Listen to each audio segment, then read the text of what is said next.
Hello, everyone. Redcoat here. Sientir here also. This cad. So I need to preserve my voice after talking so much last week. So we've got another podcast for you, and this time, as promised, we're going to go into more depth of the kinds of games that influenced me as a designer. Redcoat, by the way. And you may recognize that particular phrase from our first podcast, because I certainly did. Inside of all of the semblance, yes, I was there. Yup.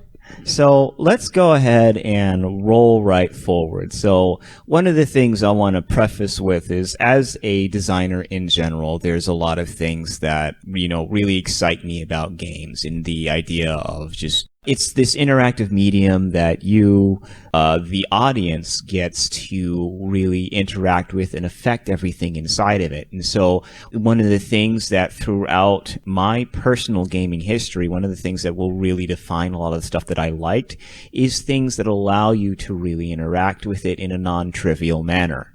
So we'll go all the way back to NES era. There were a lot of games I played back then. Some of them were better designed than others. I mean, everyone knows about like the Marios and stuff like that. But the Mario games, while I enjoyed them, and I do have very fond memories of them, they're not necessarily the one of the core definers of, some of my thoughts about certain elements of design. One of the games that really gets into there is the Megaman games. And there's a couple of reasons why that series of games, from Megaman, no surname or extra number, just the Megaman, all the way up to, I won't say all the way up to now because there have been some pretty sucky ones, but up to the Mega Man Zero series and everything inside of that. One of the things that consistently brings me back to that series and just what I think about it is there's a lot of things that are firing on all cylinders in those games. Like, the music is almost always amazing. The way that they use their sound is almost always really good. And there's this very tight precision to the way the play works, and a lot of things about how you go into fights, and the fact that it is a game that you can get really good at.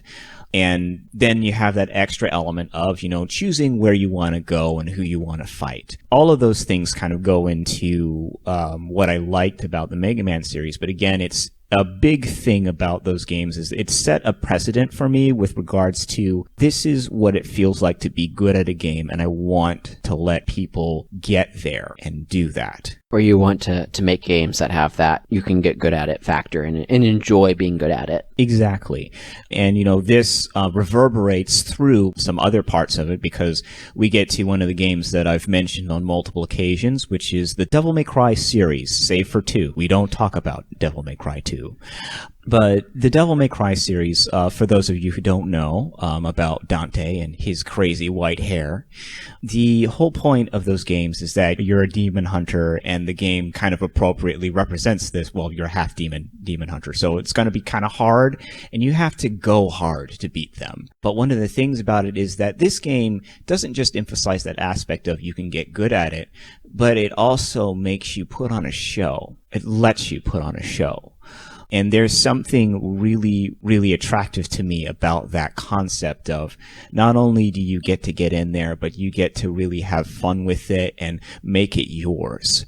And that's something that really appeals to me, and something that I really want to try and bring out in other games, is that not only can you interact with this game in a way, but it's tuned to allow you to try new things, do interesting things with it. Yeah, something that you were saying there, it's not just put on a show, it's put on your show, and it rewards you for that. Most definitely. Like, if you want to see what I'm talking about, just look up Devil May Cry 4 combo videos. I'm not kidding you, those exist, and they are beautiful. And I mean, the Bayonetta series, just so you know, that's a part of that whole thing. I actually put those into the same space. But moving on from there, one of the other things that I really, really enjoy in games is, like I said, with Devil May Cry, I was talking about self-expression, putting on your show. But then you get into games where not only are you putting on your own show, but you're making the game do what you want it to do, pulling out of it what you want from it. The first game that I ran into that made me go, in this way was the Armored Core series, specifically Armored Core 3. That was the one that I really dug into, that just really got me. I find it interesting we both had mech games that we really liked. Hey, guys like giant robots. I mean, chicks like giant robots. I like giant robots. I'm pretty sure many of you like giant robots. Everybody digs giant robots. But it's not just the giant robots for Armored Core. It's the fact that when you're making your machine, there are all of these little knobs and dingies that you just gotta get them, you put them together, and they start affecting each other in weird ways where, like, I want to make a mech that does the Macross missile barrage, so I want to put all of these missiles on there. Well, that's going to be a huge heat draw. How are you going to deal with that? Well, I've got this coolant here. I'm going to put that in there. Well, that's energy draw. Well, I got this other thing. And then I need to lighten my weight. And there's just all sorts of little things where if you enjoy the game, you will spend hours in the customization screen just going, oh, I have 50 different heads and they all do different things. I want this one because it looks good, but I need the rest of them to work right. That sort of thing really makes me enjoy a game. So that's one of the things that I also want to try and bring out in my own stuff is that level of customization, that level of meaningful self-expression. Yeah, I see that as something that we overlap on for sure. Mm-hmm. And so going from there, one of the other games that influenced me a lot, it's another series. In this case, it's the third one that we don't talk about. It's the Rogue Squadron series. Now, it's a movie-based game, and you're like, really? You're influenced by a movie-based game? And I defy you, sir, because sometimes there are good ones. You just have to know where to look. Yep, it happens. I heard there was a good Spider-Man one, too. Oh, yeah. Well, Spider-Man was I won't say one of the earliest best ones. One of the earliest good ones was Batman on the NES. Great soundtrack. I highly recommend checking it out. The play hasn't aged as well, but at the time it was the bee's knees. But I digress. With Rogue Squadron, one of the things, and I know a part of it is there's this personal bit with me because I read the Rogue Squadron books and the Race Squadron books, but they paid attention to everything with regards to how the lore worked and brought that out in how the game plays. It really felt good to fly the X-Wing. It really felt good to go through all of the areas. And this was really my first encounter with a flight sim style game. Now, I've played the Rogue Squadron on the N64. Yeah. I don't know where that one is in the series. N64 one is the first. Okay. And then you get the second one, which is the strongest of the series, which it really saddens me that I don't remember the name, but it's the strongest in the series. And one of the things about that one is just the mission design is really cool. There's this sense of freedom where you have your objectives at the very start and you're like, okay, you need to destroy this. You need to destroy this. There's probably a weapon hidden in there somewhere because every mission has one. And at some point, some event is going to happen. So you have these different elements of, okay, I need to figure out which mission I want to take on first. And I know that this other thing is going to happen soon, so I have to start making myself efficient. Yeah. I was just going to ask, how well did it do for setting up missions that were fun to replay? I remember GoldenEye, and I feel like that one, the first one that I played on the N64, both kind of suffered a little bit from not having missions that I really wanted to replay, despite really liking the game otherwise. Yeah, I will say that Rogue Squadron, for me, and granted, I'm a guy who will go through a thing over and over and over again. So it might not hold as much credence, but I did enjoy going through a lot of the missions over and over again, in part because there was a lot of efficiencies that you could affect while going through them. Being able to take different ships into the missions actually drastically changed a lot of what you did in them. And there was something to be said for just trying different things inside of the missions. Now, granted, there wasn't as much freedom as one might want, per se. But there was definitely something there that clicked with me. It actually, just thinking about this to try to keep a very brief aside, I would love to see a Star Wars sort of open space game like Elite Dangerous or something. That would be interesting, and I'd have to check and see what the old TIE Fighter and stuff games were like, as I'm also reminded of Shadows of the Empire, which was, well, there was one standout scene in that game that I remember mostly, but in either case, I'm getting off topic. But one of the other games that is a big influence on me was Ikaruga. Now, if you want to talk about a game that epitomizes what its genre is, you look no further. There may be other games in the scrolling shoot-'em-up genre, but I feel that on every level, Ikaruga performs. And that is why that game leaves an impact on me. Like, its music is amazing. It works with how the medium is presented. The way the music interacts with what you're doing on screen, it's actually timed with what you're doing. And it takes into account the fact that a certain level is 2 minutes and 46 seconds long before you get to the boss. The song is exactly that length, and it actually has swells and changes with how the stage works. That, in of itself, is just magical to me. That type of interaction is something that you can only do with that genre, but that's what makes it so magical. Yeah, one of the things I'm noticing is another more side recurring theme is how much music is important to your game experience. Almost definitely. I'm a huge audiophile. When we went to Highway to the Moon, I was making all of music for that game and really trying to understand the creative process of incepting something for a purpose. Not to get too far off topic, but one of the most outstanding pieces that I remember as far as music is concerned is Peter and the Wolf, where every character has a theme, and those themes interplay with each other, and they tell a story. It's the same reason why I like Henry Mancini as a musician. He always tells a story with his music. And that is something that is just as important in games, I feel. Mm-hmm. Now, is it the most important thing? Gameplay always trumps. But it's still that idea that whenever I hear it and whenever I see it, I'll know. I'll notice. One of the big things for me is fighting games. They filled a large portion of things that I played for a long time, and I loved being able to interact with other people and play against them, because there's something that comes out of facing off against another person that you don't get out of most AIs. That's something to work towards changing, but at current, there is nothing like facing off against another person. And it's not just the glory of victory and whatever it is of loss. I always forget what the thing is. That's not what does it for me. What does it for me is getting in there and being freed to do what I want and try my hardest against someone else. I don't care if I win or lose. I want to have an interesting fight. That's what draws me to those sorts of games. So there are many fighting games that I've played over the years, but the one that specifically is a firing on all cylinders moment for me is the Soul Calibur series.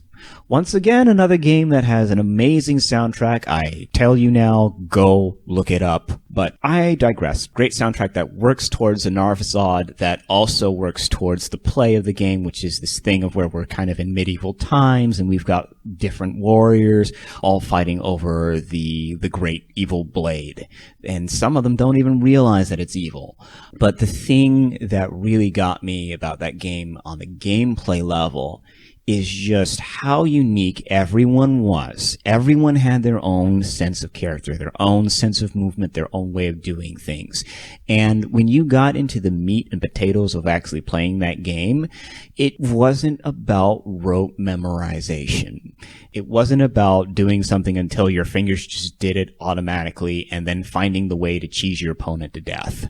It was more about the tit for tat. It was more about player versus player. I make an action. What is your response? Your response is that. Now I make this action. Or you make an action. What is my response? And that is key to what I enjoy about fighting games, is that interplay of player versus player. We're having a conversation. We just happen to be doing it with our fists. Yeah, it seems to me from a lot of what you've been saying so far that self-expression is super important to you in games. And in these versus games, you want to see your opponent express themselves just as much as you want to express yourself. Almost definitely. It really doesn't do anything for me if I just stomp you. It's done. It's not fun. And that's one of the other things that Soul Calibur 2 did, was that it made it a lot easier for people to play against each other and learn from those matches, rather than having to go to a board somewhere, find some random tidbit of arcane information, or be that guy who spends hours going, the frames are this. No. They're this. Yes. Write it down. No, that's completely wrong. You know the one, the obsessive guy. I don't want you to have to be that to enjoy a game. I want you to go in there and feel like you can try at it. Not feel like you can win easily. That's not what it's about. But I want you to go in there and feel like there is something that you can do that only you can do. Well, that would be the ideal. But, with character archetypes, that's not going to be the case. But you do you through the character. And the reason why you chose that character is because you like being them. And I mean, there's plenty of other things about how that game fires on all cylinders. I've said it in the past. I don't think I've said it in a podcast, but there's a whole dissertation I could write on just what it is that makes Soul Calibur 2, in my opinion, one of the best fighting games of all time. But moving on from there, one of the games that was actually very affecting to me, and this one's not going to be very well known by people, is a game called Radiata Stories. Now, it's one of 3 RPGs that are in my list of games that affect me. And there's a reason for this. I'm an action guy, so I tend not to gravitate towards more story-based things. Experiences that are maybe slower paced and don't have as much action? Yeah, I think that's really more the idea there. At least anything that doesn't have nearly as much interest in the action, I should say. So Radiata Stories is an RPG, and it just happens to have a brawler element attached to it in its combat system. But the thing that really got me on that game was one that drew me in because of how their characters were handled in it. Because Radiata Stories has a similar thing to what Majora's Mask did. Now, Majora's Mask, briefly, you have 3 days. People are on their cycles. They're going through their daily lives, and they're going to do a bunch of things. And by following them through their cycles, you get to know who they are, and you begin to care about them. So Radiata Stories works off of this idea that each day actually progresses such that there are, I think, hours are cut down to minutes, basically. That sort of thing's fairly typical. Yeah. And the idea is that everyone in town, they don't just have this one spot that they hang out at. They're doing all sorts of things throughout the day, such to the point where you'll have a guy who you pass by him on the street at one point. You're like, you know what? I'm going to follow him. And you end up going through the sewers, and you come back out of the sewers. You go into the wizardry room, and you follow him through there. He starts talking to some people, and then you end up on the darkest side of the district. You're like, what are you doing here? Why do you go through all these places? And the whole thing about Radiata Stories is that everyone in the home city has this sort of thing going on. That's pretty cool. Yeah, and so that has forever left an impact on me, because I've seen so many games where it's you go to the guy and it's like, I sit on this rock. That's what I do. And you talk to him, and he tells you about how lovely that rock is. You play through 2/3 of the game, you come back, and he still tells you about how great that rock is to sit on. Yeah. And like, haven't you noticed anything that's happened in the world, guy? It's like, nope. But that was the interesting thing about Radiata Stories, was as you progressed the game, different characters would start doing different things. As you talked to them and did different things with them, their patterns around town would change.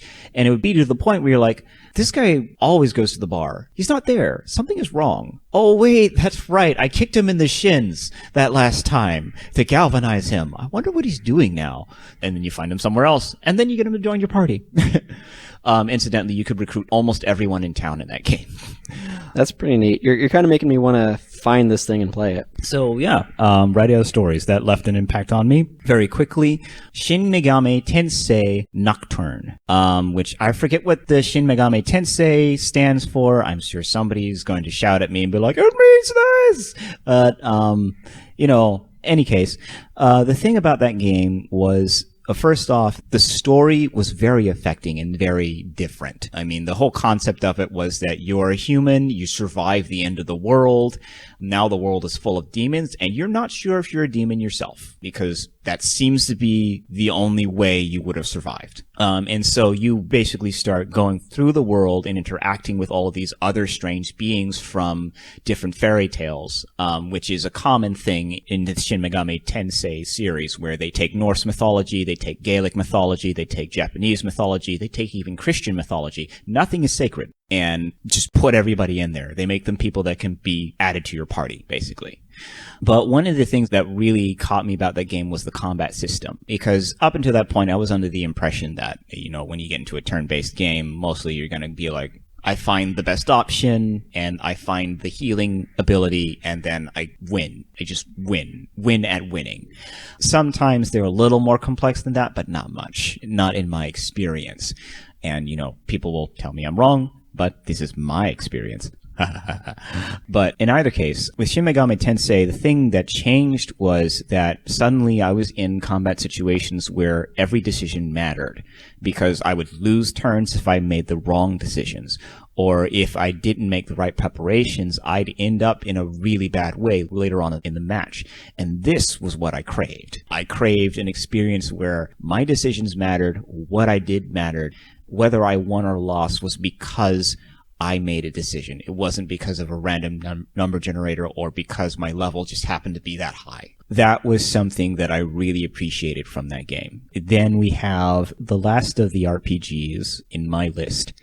And this was because it was a group effort, and it was actually partially responsible for me meeting one of the members of Vernacular and for bringing together a huge set of friends that I have.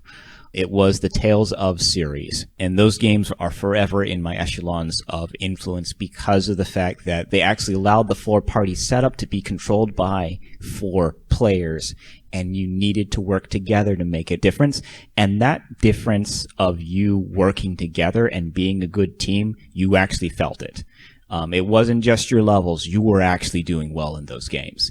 For those of you who don't know, the Tales of series is basically it's an exploratory game that also has brawler elements inside of it. Well, actually, I guess it would be closer to... It's almost like Smash Brothers for the combat system. Yeah. Not quite the same, because it's like if you were to interpret Smash Brothers into a pseudo 3D. Yeah, it's if Smash Brothers was an isometric 3D game. My memories are with Tales of the Abyss, Tales of Vesperia, and Tales of Graces. Those 3 games in particular, those were the ones that I went through with my buddies. And again, the biggest thing was all of the characters were unique. You got to really express yourself in that game, which, that's a thing for me. Yeah.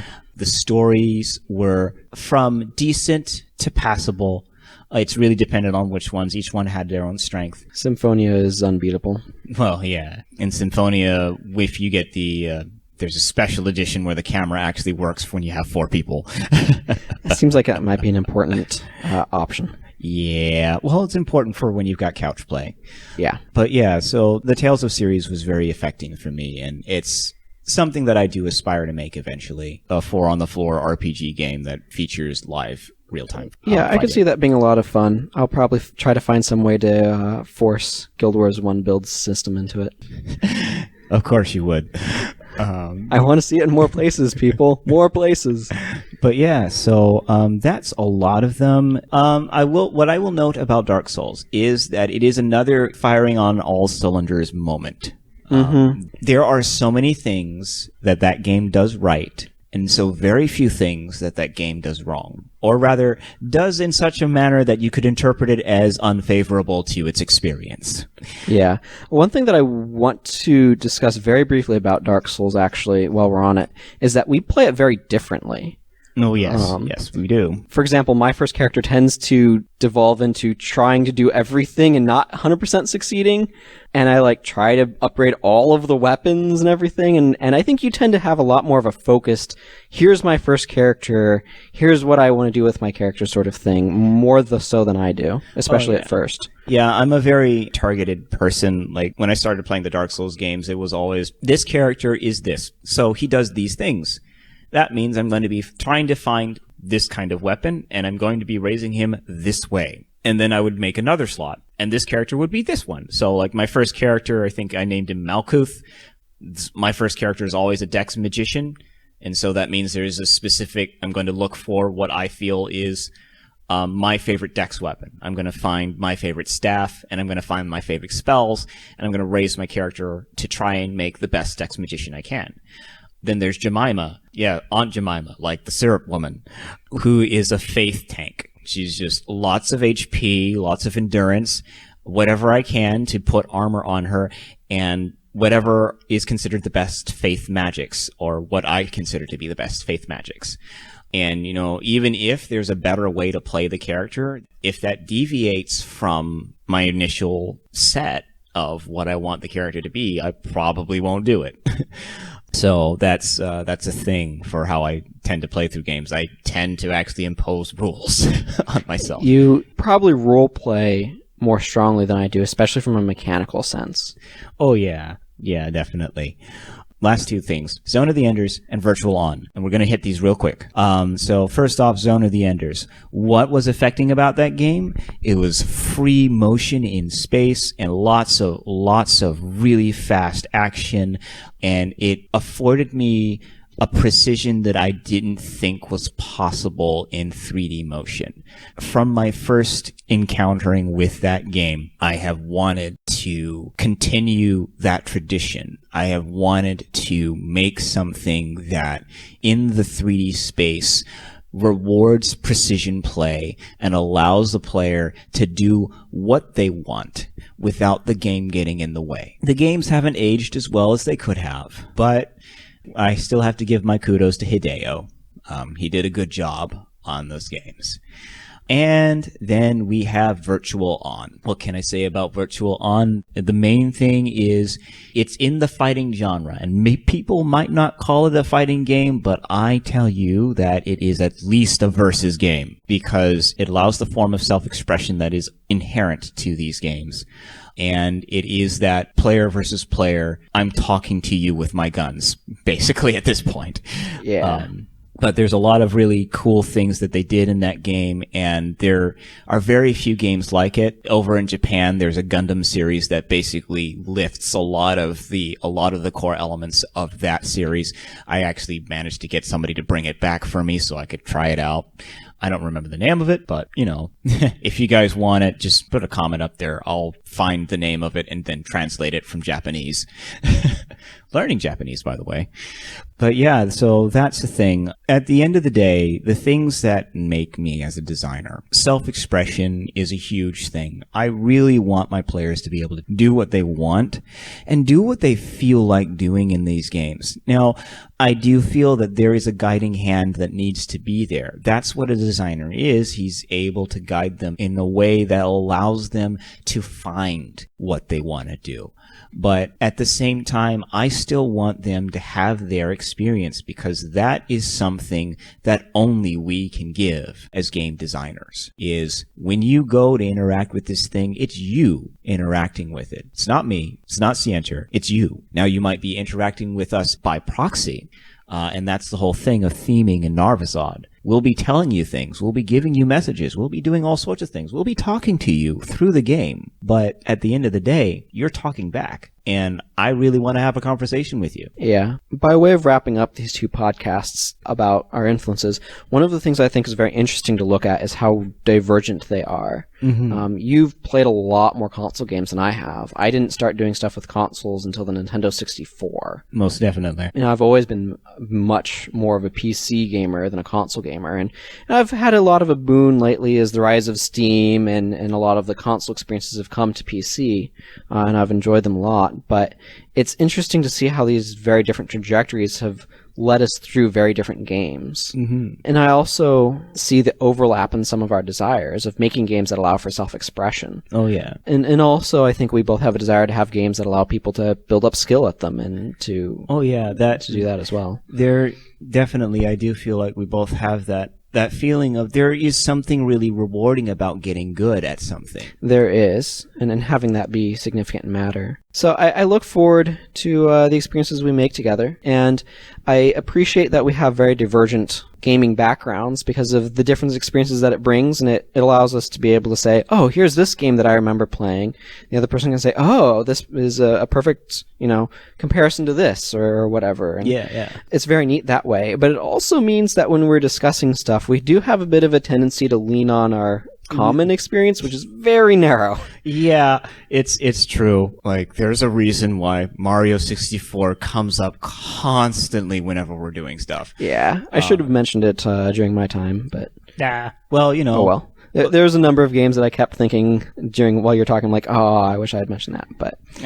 we've got plenty of... Well, I think we have plenty of time. We'll have other podcasts where we can talk about whatever. It's true. Anyway, thank you for listening to these slightly more personal episodes. I hope it gives you stuff to think about, too, about what influences your gaming, your preferences also, and looking at that through line.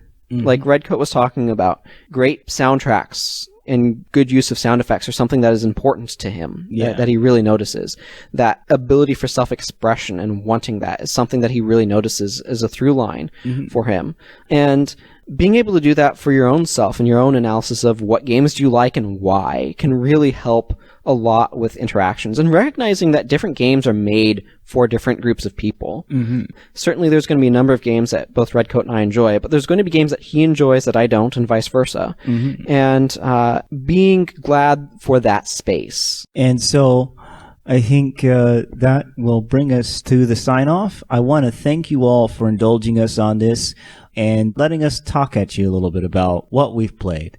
And remember, if you're going to be a designer, definitely think on these things, because it's very important to look through what your identity as a game player is, and then what you want to tell everyone else. What experience do you want to give people? As for me, it is all about that, giving people something worthwhile. Yeah.